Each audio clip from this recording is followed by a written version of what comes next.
Assalamualaikum warahmatullahi wabarakatuh. Kami dari kelompok 2 akan mempresentasikan CPOB Rumah Sakit 2022.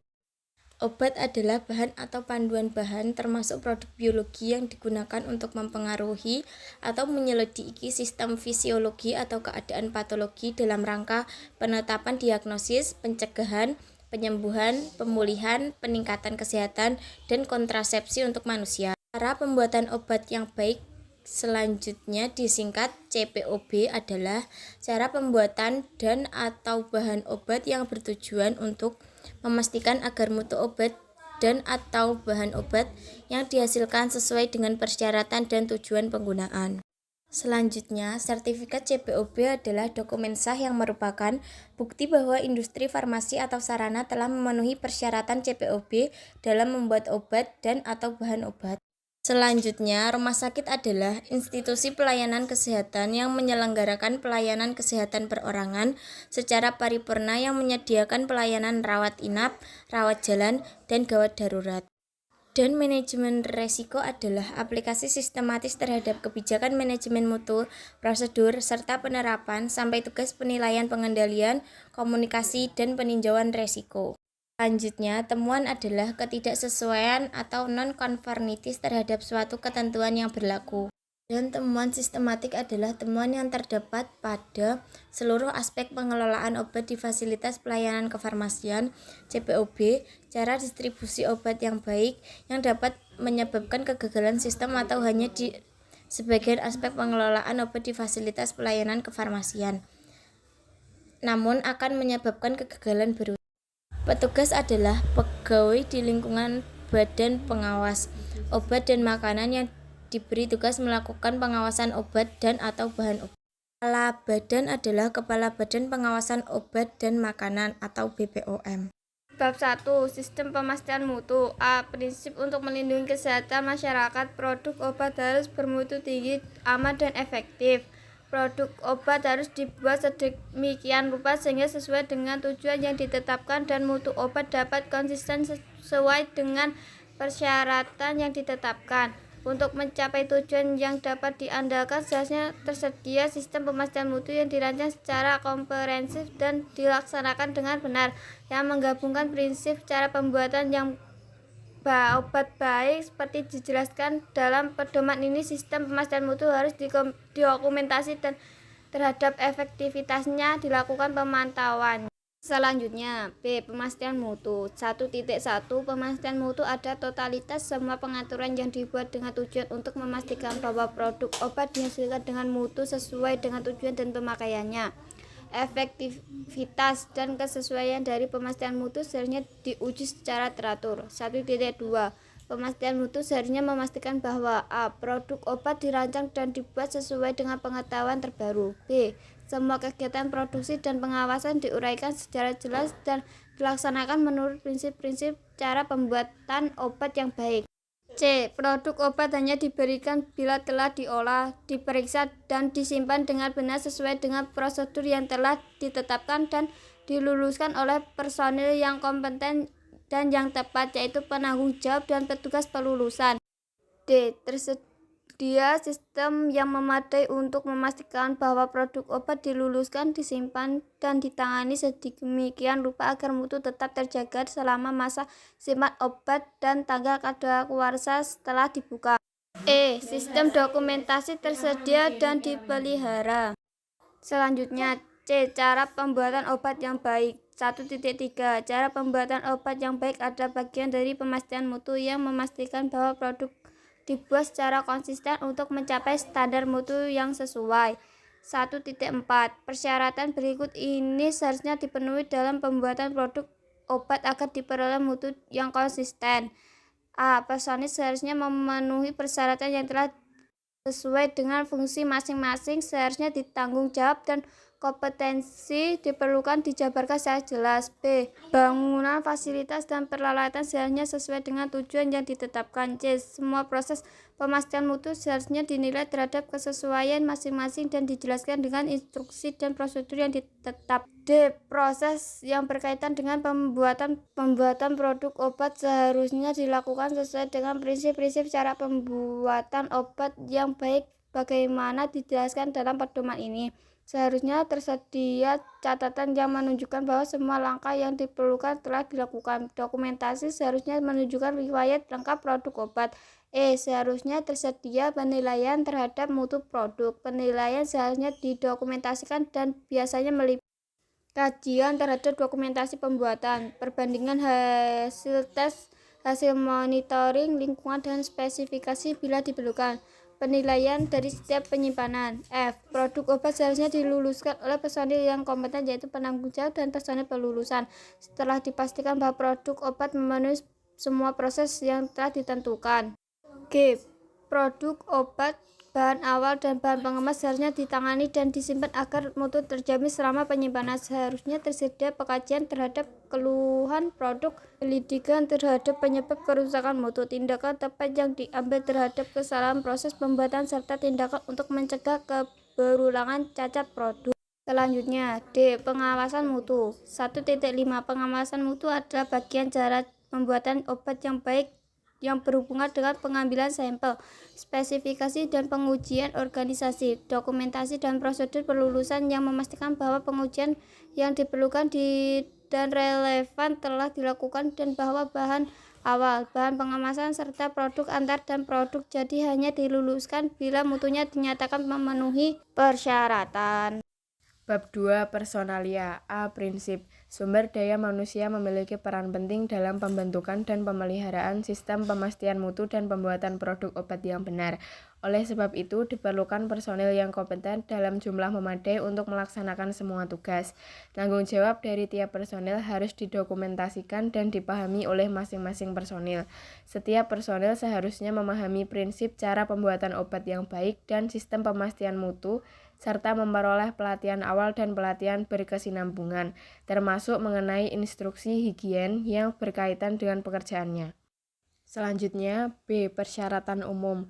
2.1 Penanggung jawab bertanggung jawab terhadap mutu produk obat serta pemenuhan pedoman ini.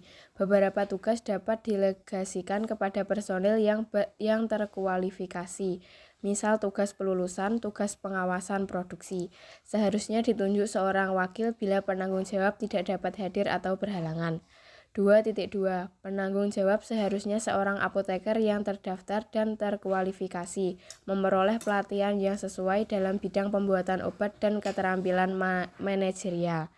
2.3 Tersedia personil terkualifikasi dalam jumlah memadai sehingga pembelian, penyimpanan, produksi, pengawasan dan pelulusan produk obat dapat dikendalikan sepenuhnya dengan benar.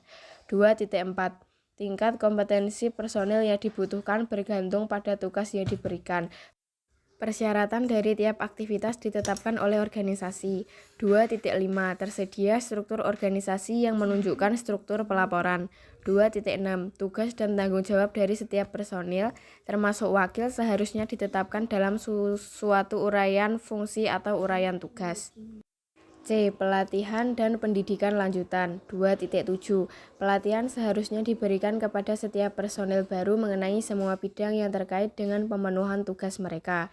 2.8 Pendidikan dan pelatihan berkelanjutan seharusnya juga diberikan kepada setiap personil. 2.9 Pendidikan dan pelatihan dapat dilakukan baik di dalam maupun di luar fasilitas dan seharusnya didokumentasikan.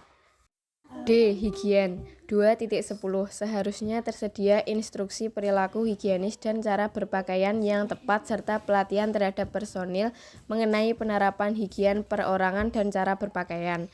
Pakaian yang digunakan seharusnya sesuai dan memadai untuk kegiatan yang akan dilakukan. 2.11 Seharusnya tersedia metode yang memadai untuk mengurangi risiko kontaminasi produk oleh personil.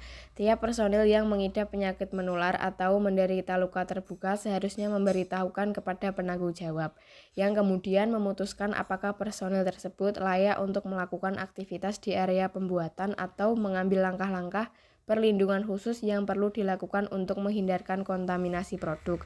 Bila pengadaan perlindungan yang memadai tidak dimungkinkan, personil tersebut seharusnya tidak dilibatkan dalam segala aktivitas pembuatan. 2.12 Seharusnya tersedia jaminan bahwa tidak ada risiko kontaminasi.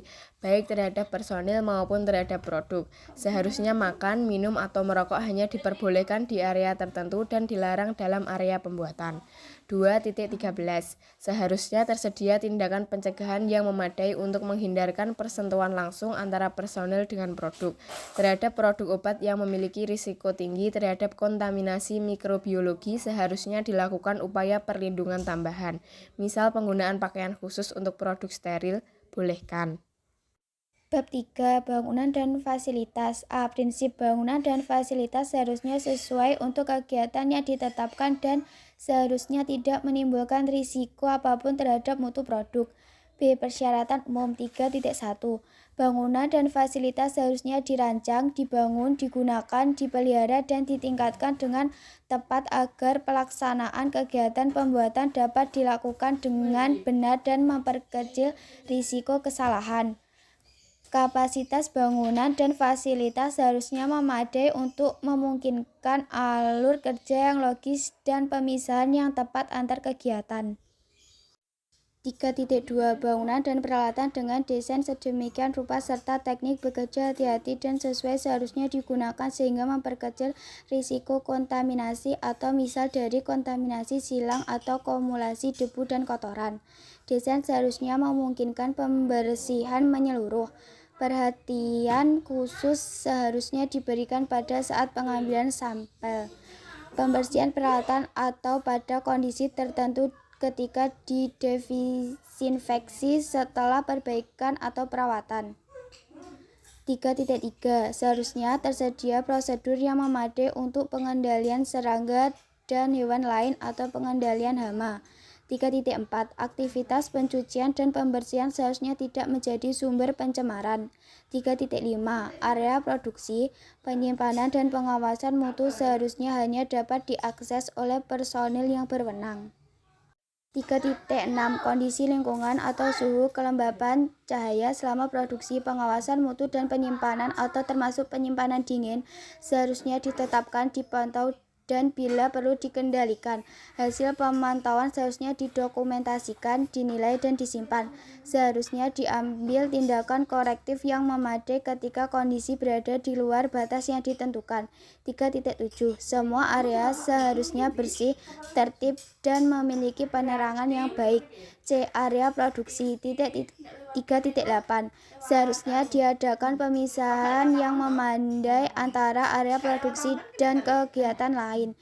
3.9. Pemisahan area seharusnya dipertimbangkan untuk bentuk sediaan tertentu atau misal fasilitas produksi kering dan basah. Dan bila tidak dimungkinkan adanya pemisahan area, seharusnya dilakukan penilaian risiko yang dilakukan beserta tindakan tepat yang perlu diambil sebelum bentuk sediaan yang berada ditangani pada saat yang sama. 3.10. Seharusnya tersedia ruangan terpisah untuk produk berbahaya, misal bahan biologi, radiofarmaka, produk darah. Dalam kasus pengecualian bagi produk tersebut di atas, prinsip produk secara campai GN atau berturut-turut di dalam fasilitas yang sama dapat dilakukan bila tindakan pencegahan yang spesifik telah diambil dan setiap penilaian resiko yang diperlukan telah dilakukan. 3.11. Bahan dan produk seharusnya disimpan dan ditangani sehingga memperkecil risiko campur baur dengan bahan atau produk yang berbeda, menghindari kontaminasi silang dan mengurangi risiko kesalahan proses pengolahan. 3.12. Area penimbangan dan pengambilan sampel seharusnya cukup terpisah dengan area pembuatan untuk menghindari kontaminasi silang. Apabila pemisahan area penimbangan dan pengambilan sampel tidak memungkinkan, maka dapat dilakukan di area yang sama dengan penilaian resiko.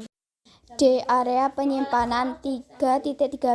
Area penyimpanan seharusnya memiliki kapasitas yang memadai untuk menyimpan dengan rapi dan teratur berbagai macam bahan dan produk seperti bahan awal dan bahan pengemas, produk antara, dan produk jadi, produk dalam status karantina, produk yang telah diluluskan, produk yang ditolak atau produk yang dikembalikan atau produk yang ditarik dari peredaran.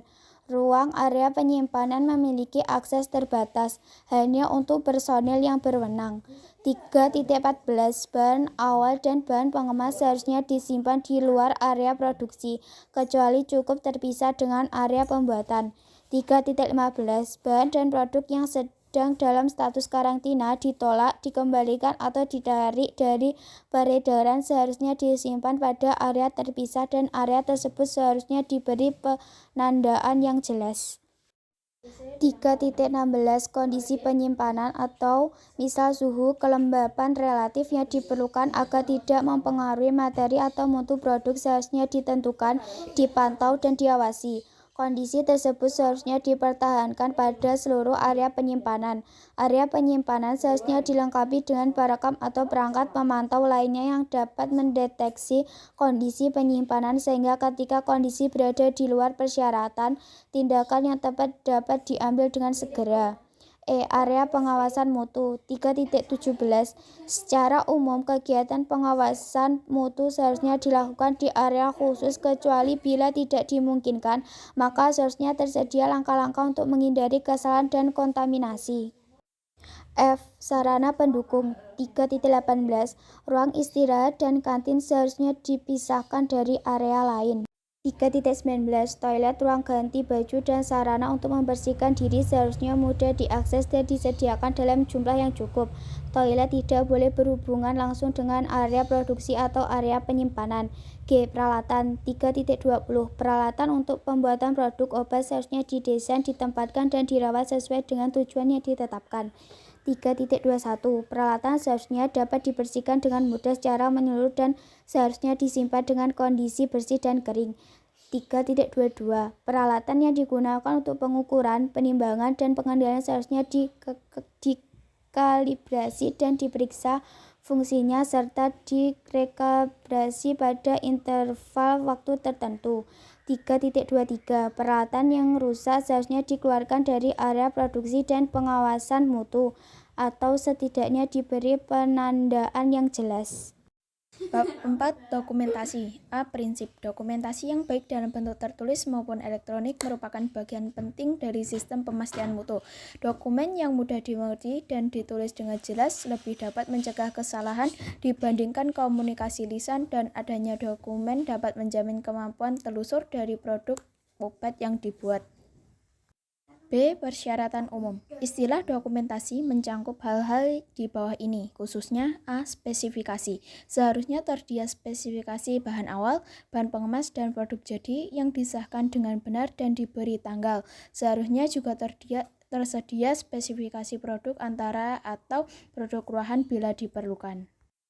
Petunjuk khusus produk. Seharusnya tersedia petunjuk pengolahan, pengemasan, pengawasan mutu, dan pelulusan untuk menjelaskan komposisi dan spesifikasi semua bahan awal dan bahan lain yang digunakan, dan menjelaskan semua kegiatan pengolahan dan pengemasan serta pengujian pengawasan mutu dan pelulusan.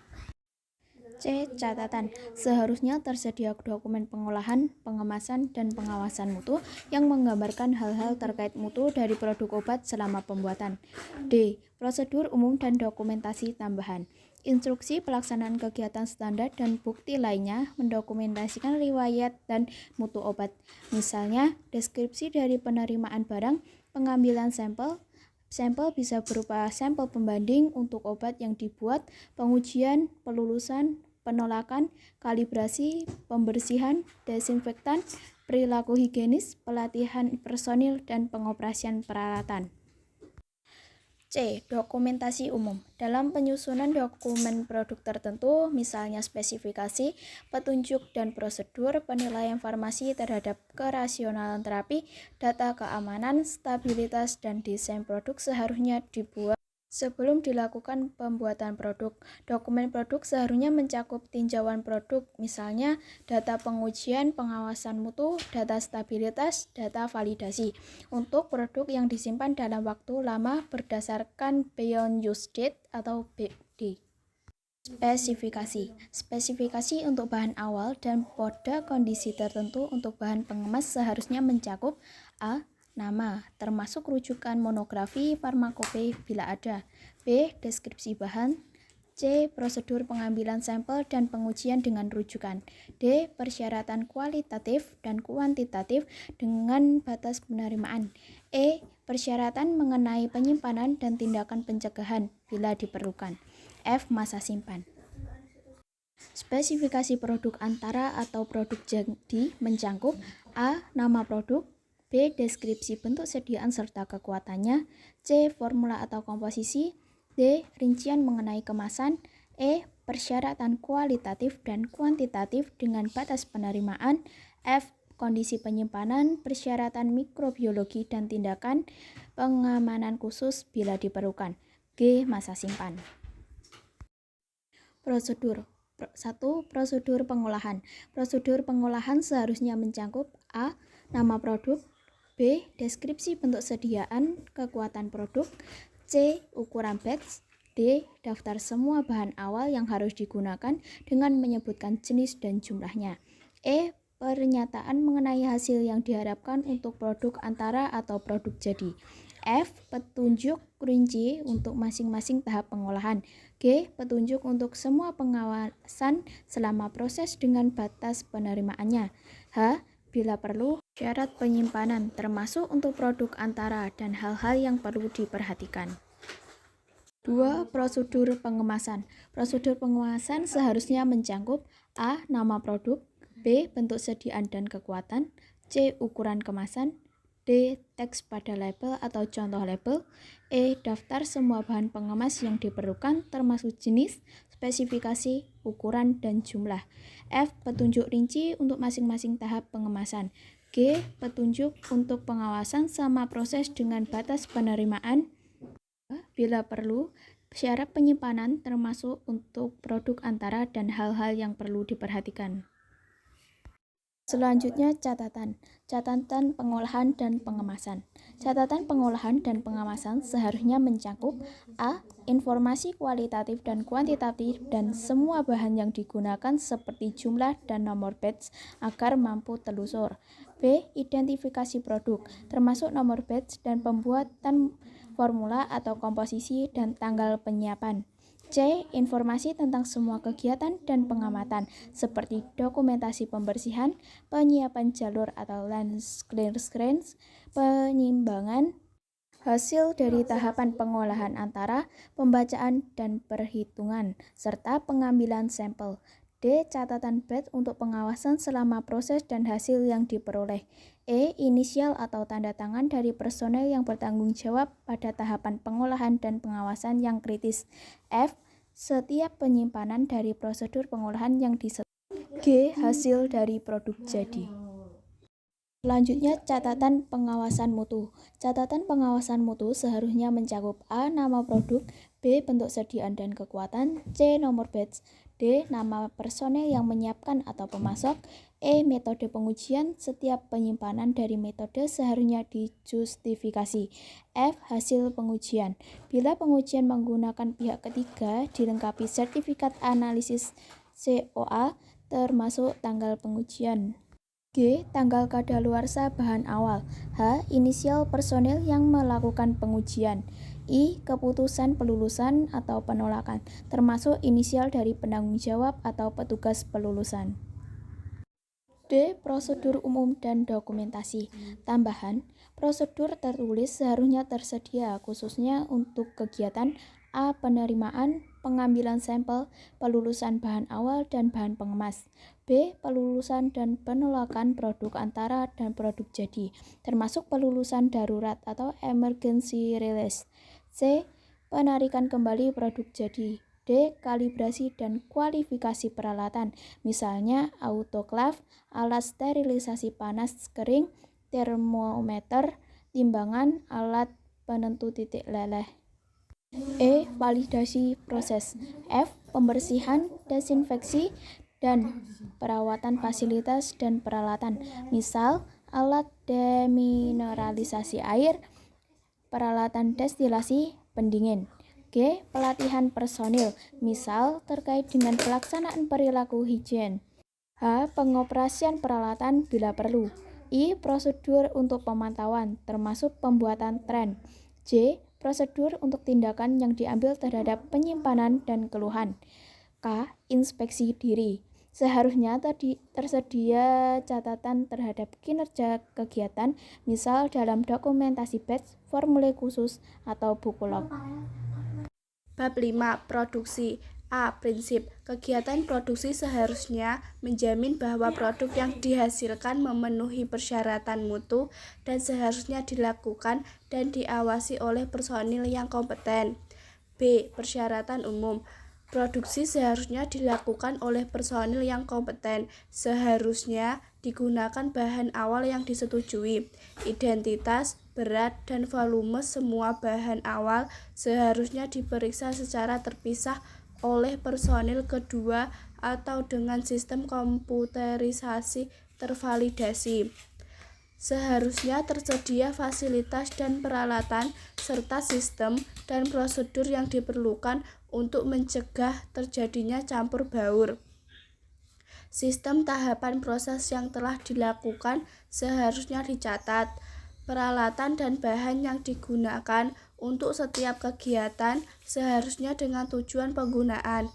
Seharusnya prosedur untuk melindungi produk dan bahan dari kontaminasi mikroba dan kontaminasi lainnya selama proses pembuatan.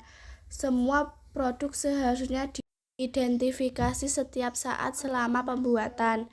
Label atau indikasi pada wadah peralatan seharusnya harus jelas dan tidak ambigu. Status dan peralatan seharusnya diberi penandaan yang jelas setiap saat selama pembuatan. C. Pencegahan terhadap kontaminasi silang. Seharusnya fasilitas dan peralatan serta sistem dan prosedur yang diperlukan untuk mencegah kontaminasi silang. D. Penilaian risiko produk dan uji kesesuaian. Seharusnya tersedia penilaian potensi risiko terhadap kesehatan karena adanya kegagalan bervariasi dengan berbagai jenis produk yang didokumentasikan oleh personil yang kompeten. Potensi risiko ini terutama dipengaruhi oleh kemungkinan terjadinya kesalahan. Contoh, konsentrasi rendah dari bahan aktif, sulit larut, risiko dosis tidak tepat karena pencampuran tidak homogen, risiko pertumbuhan mikroba tinggi, periode penyimpanan atau penggunaan panjang, terdapat risiko degradasi kimia atau pertumbuhan mikrobiologi, jenis fasilitas tempat produk dibuat, risiko kontaminasi bila lingkungan kerja tidak dikendalikan, cara kerja yang buruk, probabilitas deteksi kesalahan yang mungkin terjadi. Contoh, kurangnya mekanisme kontrol, misal pemantauan, pengawasan selama proses dan pengawasan akhir. Konsekuensi dari kesalahan yang mungkin terjadi. Contoh, skala kegiatan, jenis produk yang dibuat dan rute pemberian, misal sediaan steril untuk aplikasi intravena. Seharusnya dilakukan tindakan yang dibutuhkan untuk mengatasi potensi risiko yang teridentifikasi dan untuk menjamin tercapainya mutu yang diinginkan. Seharusnya di lingkungan penilaian terhadap kebutuhan akan diuji kesesuaian tindakan yang diambil, di mana kebutuhan ini tergantung pada potensi risiko yang teridentifikasi. Apabila dibutuhkan demonstrasi kesesuaian, kualifikasi, dan validasi yang terkait seharusnya dilakukan. Prinsip-prinsip kualifikasi dan validasi dijelaskan dalam pedoman CBOB yang berlaku.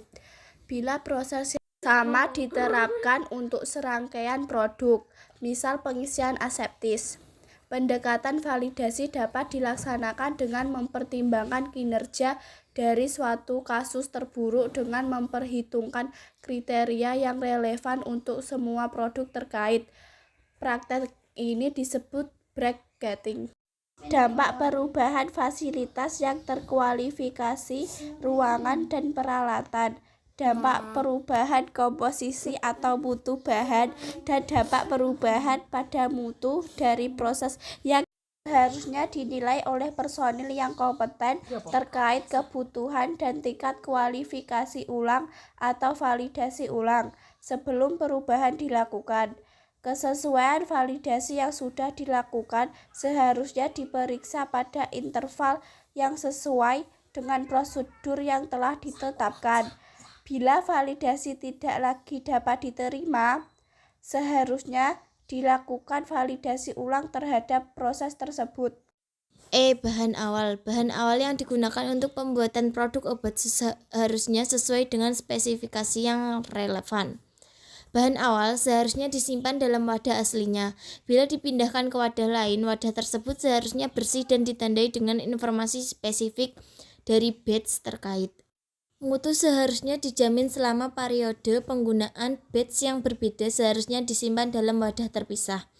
Tanggal pembukaan pertama seharusnya dituliskan untuk bahan awal yang memiliki tanggal kadaluarsa pendek setelah dibuka. Bahan awal yang telah kadaluarsa atau yang tidak berlaku seharusnya dihancurkan dan permusnahannya tercatat. F. Proses pengolahan. Sebelum proses pengolahan dimulai, seharusnya dilakukan line clear dan diperiksa oleh personel yang kompeten. Masalah yang mungkin timbul seharusnya dilaporkan kepada penanggung jawab. Produk antara seharusnya disimpan dalam kondisi yang sesuai dan diberi penandaan jelas. Bahan untuk produksi dapat dimusnahkan atau dikembalikan ke dalam stok setelah dilakukan verifikasi. Catatan seharusnya disimpan. G. Bahan pengemas. Bahan kemas hanya dapat digunakan bila sesuai untuk tujuan penggunaannya. Tidak boleh ada risiko produk obat yang berdampak negatif akibat pengaruh wadah dan sistem penutupan. Bila kemungkinan, seharusnya digunakan bahan kemas yang dapat berfungsi sebagai antimikroba dan memberi perlindungan yang memadai terhadap pengaruh eksternal dan kemungkinan kontaminasi. Label mencakup informasi berikut: A. Nama produk, B. Bentuk sediaan, C. Bahan baku aktif dan jumlahnya, D. Isi, E. Nomor batch, F. Tanggal kadaluarsa, G. Institusi yang memproduksi obat. Bahan kemas yang telah kadaluarsa atau yang tidak berlaku seharusnya dihancurkan dan pemusnahannya tercatat. H. Proses pengemasan. Wadah seharusnya bersih sebelum digunakan untuk menghindari campur baur atau I. Bahan dan produk yang ditolak dipulihkan dan dikembalikan. Material dan produk yang ditolak seharusnya ditandai dan disimpan dalam area yang terpisah. Pengolahan kembali dan pemilihan produk yang tidak memenuhi syarat seharusnya dihindari. Pengecualian bila disahkan oleh penanggung jawab dan seharusnya dilakukan sesuai dengan prosedur operasional tertulis dan prosesnya dicatat. Penilaian risiko seharusnya dilakukan meliputi kemungkinan dampak terhadap mutu dan tanggal kadaluarsa produk serta persyaratan untuk pengujian tambahan. Produk yang sudah diserahkan dan sudah di luar kendali rumah sakit yang melakukan pembuatan obat, jika dikembalikan seharusnya dimusnahkan. Bab 6. Pengawasan mutu. A. Prinsip pengawasan mutu. Pastikan bahwa semua persyaratan yang terkait dengan mutu dipenuhi. Pengawasan mutu terutama memastikan bahwa pengujian yang relevan telah dilakukan dan produk hanya diluluskan bila telah memenuhi syarat mutu. Ujian dalam rangka pengawasan mutu seharusnya mempertimbangkan hasil uji stabilitas dan sifat fisik serta seharusnya didasarkan dalam penilaian risiko atau lihat butir bahan awal. Pengawasan mutu dan kegiatan perlulusan seharusnya terpisah dari kegiatan pembuatan. B. Persyaratan umum. Peralatan yang digunakan untuk pengujian seharusnya sesuai dengan tujuan penggunaan. Semua tindakan seharusnya dilakukan sesuai dengan prosedur yang ditetapkan dan dicatat. Catatan pengujian seharusnya disimpan setidaknya 1 tahun setelah tanggal kadaluarsa bahan awal atau produk jadi, tergantung mana yang lebih panjang. Sampling. Sampel yang diambil untuk analisis seharusnya mewakili bahan yang akan diuji. Perlu diambil sampel pembanding atau sampel pertinggal dalam jumlah yang cukup sebagai rujukan analisis yang diperlukan dan disimpan selama jangka waktu tertentu setelah tanggal kadaluarsa. B. Pengujian bahan awal. Persyaratan mutu dan metode pengujian seharusnya disesuaikan dengan farmakope yang berlaku. Sumber farmakope lain dapat digunakan bila di dalam farmakope yang berlaku tidak tercantum monografi yang sesuai. Bila tidak ada, seharusnya digunakan juga formularium standar atau yang sudah diakui oleh lembaga yang kompeten. Bila tidak tersedia standar resmi, standar seharusnya ditetapkan berdasarkan investigasi atau literatur khusus. Dalam hal ini, metode analisis seharusnya divalidasi. Seharusnya dilakukan penilaian risiko sehingga pengujian bahan baku yang dilakukan dapat memastikan identitas dari tiap wadah. Label dan keabsahan setiap wadah seharusnya diverifikasi. Sertifikat batch dapat dijadikan rujukan hanya bila keandalan produsen atau pemasok telah diverifikasi. Terhadap bahan awal berupa produk jadi yang telah diluluskan tidak perlu dilakukan pengujian. Pengujian produk jadi. Penilaian risiko yang dilakukan untuk menentukan pengujian obat dari seharusnya secara khusus mempertimbangkan sifat dan kegunaan produk serta risiko yang terkait dengan proses pembuatan. Reagen laboratorium untuk pengujian. Reagen laboratorium yang disiapkan sebagai stok seharusnya diberi identitas tanggal pembuatan dan tanggal kadaluarsa. Penanggung jawab pada prinsipnya bertanggung jawab terhadap mutu produk obat yang dibuat dan diluluskan. Pelaksanaan pelulusan dapat didelegasikan terhadap personil lain yang kompeten, misal petugas pelulusan. Pelulusan produk seharusnya termasuk tindakan verifikasi bahwa produk obat memenuhi spesifikasi yang berlaku dan telah disiapkan sesuai dengan prosedur yang berlaku dan dengan mengikuti prinsip pembuatan obat yang baik yang dijelaskan dalam pedoman ini. Bab 7. Pembuatan berdasarkan kontrak. A. Prinsip. Berdasarkan peraturan perundang-undangan nasional, pembuatan berdasarkan kontrak oleh rumah sakit dapat mencakup kegiatan-kegiatan yang berkaitan langsung dengan pembuatan, pengolahan, pengemasan, atau pengawasan mutu, maupun kegiatan yang tidak berkaitan langsung dengan pembuatan tetapi juga dapat mempengaruhi mutu produk yang dibuat secara signifikan. Atau pada setiap hasil uji pengawasan mutu, kegiatan yang tidak berlangsung dengan pembuatan yang seringkali dikontrakkan dapat termasuk A. Perawatan sistem tata udara, sistem air, atau sistem penunjang lainnya. B. Perawatan peralatan utama seperti isolator, lemari, laminar, airflow, sterilisator, timbangan. C. Sterilisasi komponen dan bahan habis pakai seperti pakaian dan nampan. D. Pemantauan lingkungan. E. Pemasokan material habis pakai untuk uji mikrobiologi, misal seedlip plate. F. Penanganan limbah. G. Pengendalian hama. Setiap kegiatan yang dapat mempengaruhi mutu produk yang dibuat dan dikontrakkan kepada pihak ketiga seharusnya menjadi subjek dari kesepakatan tertulis. D. Persyaratan umum. Kesepakatan tertulis atau kontrak seharusnya menentukan rincian pekerjaan yang akan dilakukan, spesifikasi yang harus dipenuhi, dan tanggung jawab masing-masing pihak. Kontrak seharusnya dipisahkan dan ditandatangani oleh penerima kontrak, misal kontraktor, pihak ketiga, dan oleh penanggung jawab dan pihak pemberi kontrak. C. Pemberi kontrak 75. Dalam kontrak, pemberi kontrak seharusnya menentukan dengan jelas kegiatan yang dikontrakkan dan spesifikasi yang ditetapkan. 7.6. Pemberi kontrak seharusnya memastikan bahwa penerima kontrak memiliki kompetensi untuk melaksanakan pekerjaan dengan baik. Penilaian terhadap penerima kontrak memenuhi kontrak dan persyaratan legal, misal cara pembuatan obat yang baik, termasuk apabila diperlukan audit terhadap penerima kontrak seharusnya dilakukan oleh penanggung jawab atau seseorang yang ditunjukkan oleh penanggung jawab. 7.7. Setiap laporan yang dibuat oleh penerima kontrak yang meringkas hasil atau pekerjaan yang dilakukan seharusnya ditinjau secara formal dan disetujui oleh pemberi kontrak sebagai pemenuhan terhadap spesifikasi yang diminta. Tinjauan dan bukti persetujuan formal ini seharusnya dirinci dalam prosedur sistem mutu, dan prosedur seharusnya menunjukkan personil yang berwenang untuk meninjau dan menyetujui laporan tersebut. Terima kontrak. 7.8. Setiap pekerjaan seharusnya dilakukan sesuai dengan kontrak. 7.9.